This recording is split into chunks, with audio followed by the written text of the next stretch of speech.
Desde introducir na cuantos nasyon incluido na país con el location-based augmented reality game el Pokémon Go, montón de mga vivientes yaman download iya jugar con este desde mga bata hasta aquellos na justo edad.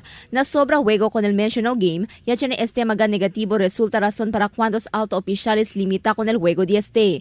De más reciente mga alto oficiales del Departamento de Educación na país, ya inicia para el movimiento para prohibir el juego de Pokémon Go adentro del mga school campus. Asegun con un maestra na grade 9 Flory May Esperat, a favor le que prohibí el juego de Pokémon Go na eskwela, aber pwede konsentra na estudyo mga estudyante.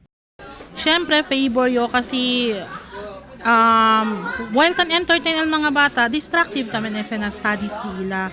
So nisisita era, chene sila on the sila place lang pwede huga, except na school. Según con un estudiante Cheryl Taroy, a favor también él con este propuesto, haber queda librado na mga aksidente el mga estudyante. Él según no pa puede jugar con este clase de juego y prioridad según di suyo amo para konsentra na estudyo. Para yung ibang mga nagadaan-daan sa mga tatawirin, tapos hindi sila makatingin kung may jeep bagay na dadaan, natas makakasagabal sa kanila. Pero para con un Pokémon Go player si Christoph Sanson, hindi según él a favor con el propuesto. Puede man según este jugar durante el break time, y hindi según este afecta na su estudyo.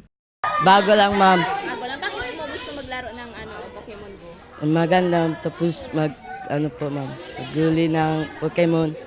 Actualmente, según te estudia pa el DepEd Central Office, acerca el posibilidad manban con el juego na mga de público eskwela. Bao según el DepEd guidelines, prohibido ya de antes pa el uso de cellphone durante el hora del clase. De más reciente, el mismo gobierno local ya se también sale un aviso para na público. Na aviso del alcalde, tara itera con el orden para asegura que libraw na aksidente mga player durante tahuga sila con el juego.